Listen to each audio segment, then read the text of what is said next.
کہ حافظ ابن حجر رحمۃ اللہ علیہ نے جو بات کہی ہے نا، پہلے اسے سمجھنا چاہیے۔ انہوں نے فرمایا ہے کہ یہ سب بزرگ جن کا انہوں نے نام لیا ہے، یہ علی الاطلاق ثقہ کی زیادتی کو قبول نہیں کرتے، علی الاطلاق ثقہ کی زیادتی کو قبول نہیں کرتے۔ جس طرح کہ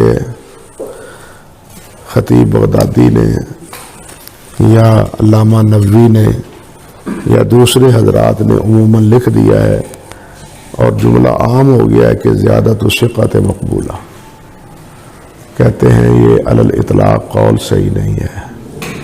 جتنے جاوزہ محدثین ہیں رحمہم اللہ وہ اس کے قائل نہیں ہیں، بلکہ وہ صحیح حدیث کی تعریف میں شاذ کو شامل کرتے ہیں۔ جب شاذ کو وہ شامل کرتے ہیں صحیح حدیث کی تعریف میں، تو پھر شاذ کی تعریف یہی عموماً کی گئی ہے کہ جس میں ثقہ اوثق کی مخالفت کرے۔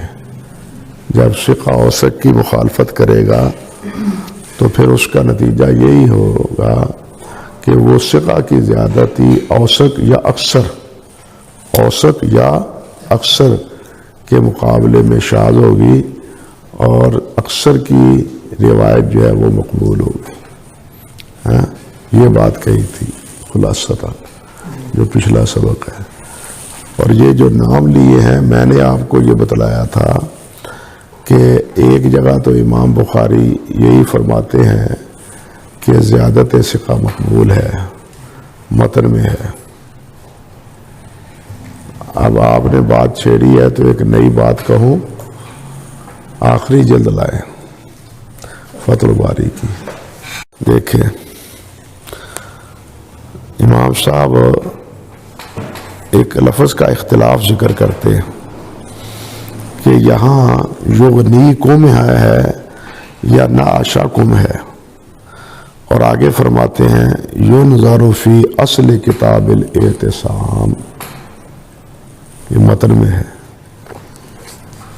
امام صاحب فرماتے ہیں کہ ینظر فی اصل کتاب الاعتصام۔ اب حافظ رحمۃ اللہ علیہ، یہ روایت کتاب الفتن میں بھی آئی ہے، یہی روایت وہاں مفصل ہے۔ حافظ یہاں کہتے ہیں فیہ اشارۃ الی انہ صنف کتاب الاعتصام مفردا وکاتب منہ ہنا ما یلیق بشرطہ فی ھذا الکتاب کما صنع فی کتاب الادب المفرد۔ سمجھ گیا بات؟ لیکن آپ اب تک کی جتنی سوانح لکھی گئی ہیں امام بخاری کی بشمول حافظ ابن حجر، ان کی تصانیف میں کتاب الاعتصام کا ذکر نہیں ہے۔ لے آئیں فتح الباری کا مقدمہ، تخلیق و تعلیق لے آئیں، یا اور کتابیں جو ہیں سیرت بخاری پر لکھی گئی ان میں کتاب الاعتصام کا ذکر ہے۔ اب امام بخاری ذکر کرتے ہیں کہ کتاب الاعتصام دیکھو میری، تو اسی طرح امام بخاری نے ذکر کیا ہے زیادت ثقہ مقبولہ۔ ذہن میں بات آئی تو میں نے کہا چلو ایک بات آپ کے نوٹس میں آ ہی جائے، اچھی بات ہے، پتہ نہیں پھر کوئی بتلائے گا یا نہیں بتلائے گا، اللہ بہتر جانتا ہے۔ اور یہی بات ہے جہاں یہ روایت آئی ہے نا کتاب الفتن میں، وہاں بھی حافظ نے کہی ہے کہ کتاب الاعتصام مکمل علیحدہ کتاب ہے امام صاحب کی، لیکن فہرست میں نہیں دی۔